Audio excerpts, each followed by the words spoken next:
ఈ రోజున మాట్లాడితే నేను కాపు సామాజిక వర్గానికి చెందిన వాడిని చెప్పి గంధిసీనుకి నోరు ఎక్కువైపోయింది ఈ మధ్యన.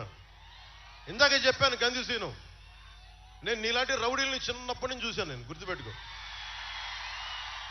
నువ్వు మర్యాదగా మాట్లాడితే నాకు ఓకే. అలాగే గంధిసీను వెనకుండే రౌడీ మూకలు కూడా చెప్తున్నాను, గుర్తుపెట్టుకోండి. మీరందరూ కూడా ఎవరైనా కావచ్చు, ఇబ్బంది పెట్టకండి ప్రజల్ని. మీరు ఏ కులమైనా కానీ నాకు అనవసరం. భీమవరం తాలూకు ప్రశాంతతని దయచేసి చెడగొట్టకండి. ఇది చాలా బలమైన మధ్య తరగతి అట్టడుగు వర్గాలు, బాగా డబ్బున్న వారు అందరూ కలిసిమెలిసి ఉంటున్న నియోజకవర్గం ఇది.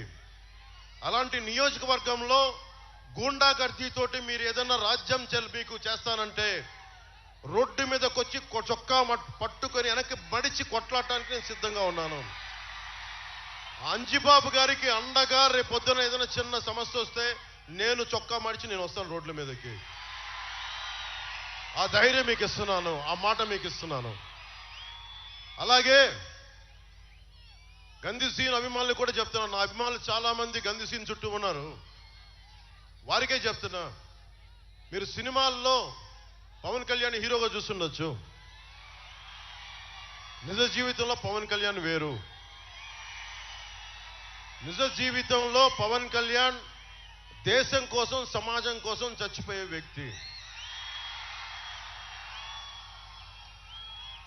ఇందాక నరసాపురం సభలో ప్రతి సభలో చెప్తా ఉంటాం,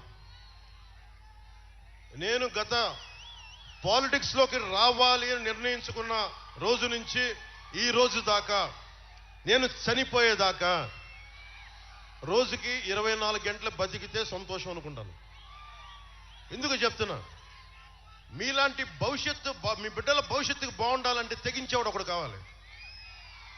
గంధిసీను ఒకటే చెప్తున్నా, మీరెవరన్నా సరే మీ నాయకుడు జగన్ కూడా చెప్పు, మీ దగ్గర బ్లేడు బ్యాచ్లు ఉన్నాయో, గంజా బ్యాచ్లు ఉన్నాయో, అందరినీ తీసుకొని భీమవరంలో నువ్వు కోరుకున్న సెంటర్కి రా, నేను ఒక్కనే వస్తాను చెప్తాను. ఒక్కళ్ళు కూడా నేను వద్దని చెప్తున్నాను ఈ రోజున. అలాంటి రౌడీ మూకలను పెట్టుకొని నువ్వు రా, నేను ఒక్కనే వస్తాను భీమవరంలో. నువ్వు ఏ సెంటర్ కావాలంటే ఆ సెంటర్కి రా చెప్పు. పులివెందల నుంచి ఆ బాంబులు వేసే బ్యాచ్లను కూడా తెచ్చుకొని నీకు ఒక్కనే వస్తాను. నా పిచ్చ, నా తెగింపు మీకు తెలియదు. ప్రజాస్వామ్యాన్ని విఘాతం కలిగించే ఎవడైనా సరే కాళ్ళు కీళ్ళు ఇరగొట్టి కింద కూర్చోబెడతాను, గుర్తుపెట్టుకోండి. మీరేం దిగొచ్చారా? మీరు ప్రత్యేకంగా పుట్టారా? మీరు మిమ్మల్ని కొడితే ఒంట్లో నుంచి బ్లూ కలర్ బ్లడ్ వస్తా మీకు?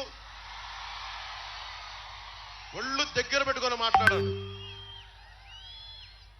జగన్ కూడా చెప్తున్నా,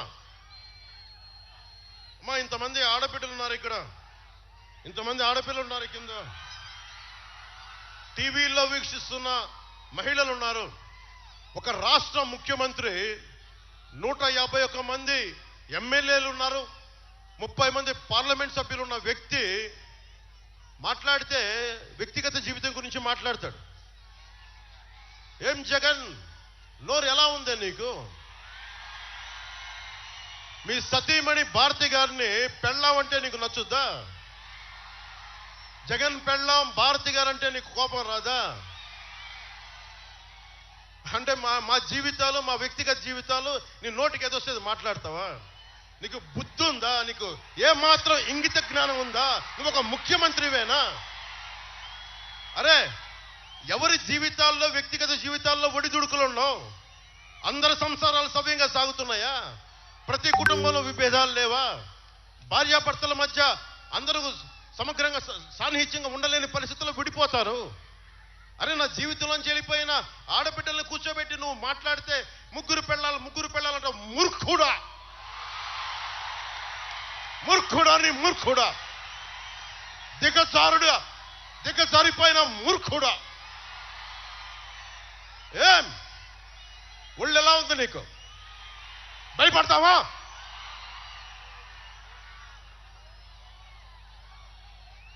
జాగ్రత్తగా మాట్లాడు.